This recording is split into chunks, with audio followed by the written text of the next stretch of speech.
What if the occupation doesn't need soldiers on your street? What if it doesn't need flags on your government buildings? What if the conquest is already complete and you just haven't been told? A bombshell investigation by the Washington Post and the International Consortium of Investigative Journalists has ripped the veil off a terrifying reality. While our people wept for Gaza, 6 Arab regimes were secretly handing over the keys to their armies, their airspace, and their national security to Washington and Tel Aviv. This isn't just betrayal. This is an occupation without armies.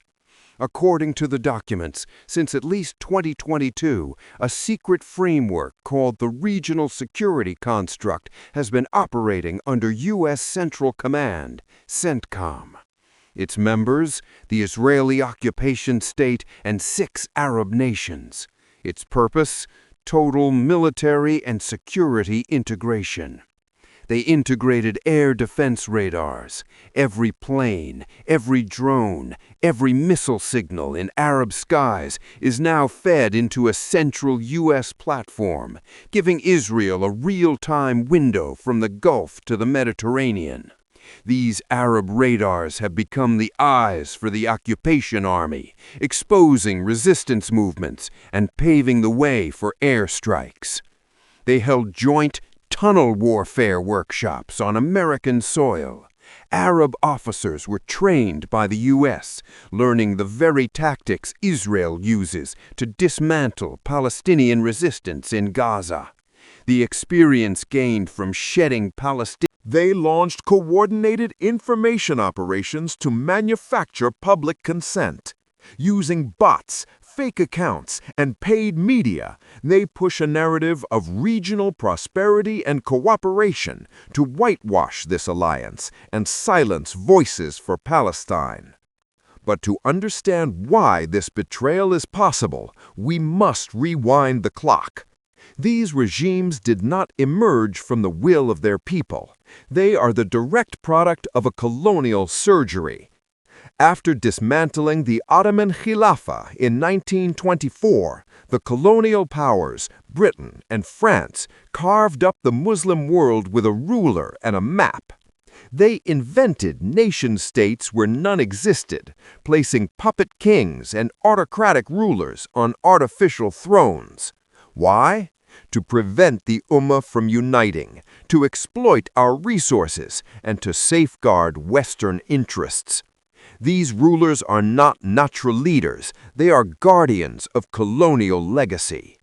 Their borders are drawn by Sykes and Picot. Their security doctrines are written in Washington and London. Their survival depends not on the love of their people, but on the protection of their foreign masters. They do not represent our emotions, our faith, or our passion for Palestine. They represent the interests of the very forces that dismantled our unity. The cost of this surrender is catastrophic. For Palestine, it prolongs the war, undermines resistance, and makes Arab territory a platform for Israeli operations. For sovereignty, critical decisions about interception, targeting, cyber defense are now made outside national command in foreign rooms. For our security, our data, our communications, our cyber keys are handed to a combined cyber center under foreign control. This isn't cooperation, it's digital colonization. When Iran launched drones in April 2024, it was Jordanian jets that shot them down, protecting Israel. A land bridge from the UAE through Saudi Arabia and Jordan now feeds the Israeli economy, bypassing the Yemeni blockade. Our armies, our airspace, our soil are being used to protect and sustain the occupation. So is this our destiny? To be forever divided, ruled by puppets, servants in our own lands? No. The disease was the destruction of the Khilafah. The symptom is these fragmented client regimes. The cure is the return of what we lost. The solution is not in replacing one tyrant with another. It is in rejecting the entire bankrupt system of the nation-state, a system designed to keep us weak. The solution lies in reviving the only system that ever united the East and West of the Islamic world, that protected the vulnerable, that made the Muslim a dignified master, not a servant.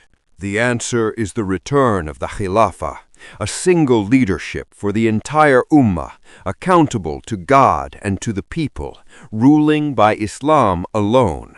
A state that would never trade Palestinian blood for a seat at the occupier's table. A state whose army protects Muslims, not occupies them. A state that reclaims our sovereignty, our destiny, and our glory. This is not a dream of the past. It is a necessity for our future. The spark of the Ummah has never died. It waits beneath the surface of these artificial borders and corrupt regimes. The documents have shown us the depth of the crisis. History has shown us its root. Our faith shows us the way forward. The choice is clear. Will we remain divided, occupied without armies, ruled by agents, or will we work with knowledge and determination to revive the system that unites us, liberates us, and restores our honor? The keys to our security should not be in Washington or Tel Aviv. They must be returned to the Ummah, held by a leadership that fears none but Allah. The path back to glory begins with rejecting the silence and demanding our rightful destiny. Share this truth. Discuss this reality. The awakening starts with knowledge.